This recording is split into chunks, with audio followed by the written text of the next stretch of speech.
ചുരുങ്ങിയ കാലം കൊണ്ട് തന്നെ മലയാളികൾക്കിടയിൽ ഒരു വലിയൊരു ഫാൻ ബേസ് സൃഷ്ടിച്ചെടുക്കാനും അതേപോലെ മലയാളികൾക്കിടയിൽ അവരുടെ മനസ്സിൽ ഒരു ഇടം നേടാനും കേരള ബ്ലാസ്റ്റേഴ്സ് എന്ന ഫുട്ബോൾ ക്ലബിന് സാധിച്ചിട്ടുണ്ട്. എന്നാൽ 11 വർഷങ്ങൾ കഴിയുമ്പോൾ അല്ലെങ്കിൽ 10 വർഷങ്ങൾ കഴിയുമ്പോൾ കേരള ബ്ലാസ്റ്റേഴ്സിന് ഒരു കിരീടം പോലും ISL മാത്രമല്ല മറ്റൊരു കിരീടം പോലും സ്വന്തമാക്കാൻ കഴിയാതെ പോയത് ISL അല്ല കേരള ബ്ലാസ്റ്റേഴ്സ് മാനേജ്മെന്റിനും അതേപോലെ കേരള ബ്ലാസ്റ്റേഴ്സ് ആരാധകർക്കും ഒരുപോലെ തലവേദന സൃഷ്ടിക്കുന്ന ഒന്നാണ്.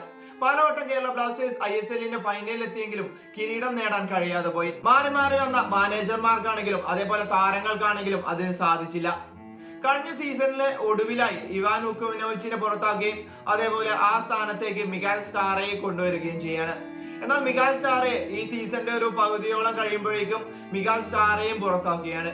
അവിടേക്ക് പുരുഷോത്തമൻ എന്ന മലയാളി കോച്ചിനെ കൊണ്ടുവരികയും മലയാളി ആ ഒരു പുരുഷോത്തമന് കീഴിൽ കേരള ബ്ലാസ്റ്റേഴ്സ് കുറച്ചൊരു മെച്ചപ്പെട്ട പ്രകടനം പുറത്തെടുത്തെങ്കിലും പ്ലേ ഓഫിൽ കടക്കാൻ കഴിഞ്ഞില്ല. അതിനുശേഷമാണ് ഇപ്പോൾ സ്പാനിഷ് പരിശീലകനായ ഡേവിഡ് കറ്റാല എത്തുന്നത്. ISL അവസാനിച്ചെങ്കിലും സൂപ്പർ കപ്പ് കിരീടം പ്രതീക്ഷിക്കുന്ന കേരളത്തിന് അത് നേടിയെടുക്കാൻ ഒരു വജ്രായുധം തന്നെ ആവശ്യമാണ്.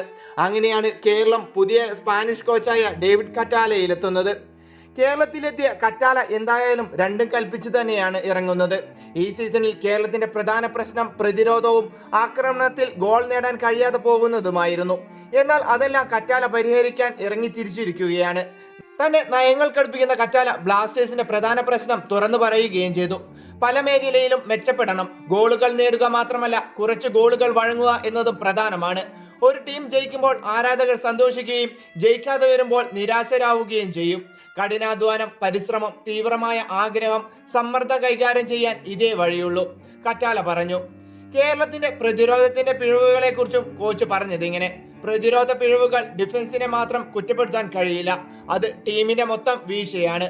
ഫസ്റ്റ് സ്ട്രൈക്കർ മുതൽ ഗോൾ കീപ്പർമാർ വരെ പ്രതിരോധത്തിൽ സംഘടിതമായി കളിക്കാൻ സാധിക്കണം. പുതിയ താരങ്ങളെ ടീമിൽ എത്തിക്കുന്നതിനെ കുറിച്ചും കറ്റാല പ്രതികരിച്ചു. സ്പോർട്ടിംഗ് ഡയറക്ടറായ കരോലിസുമായി ആശയവിനിമയം നടത്തുന്നുണ്ട്.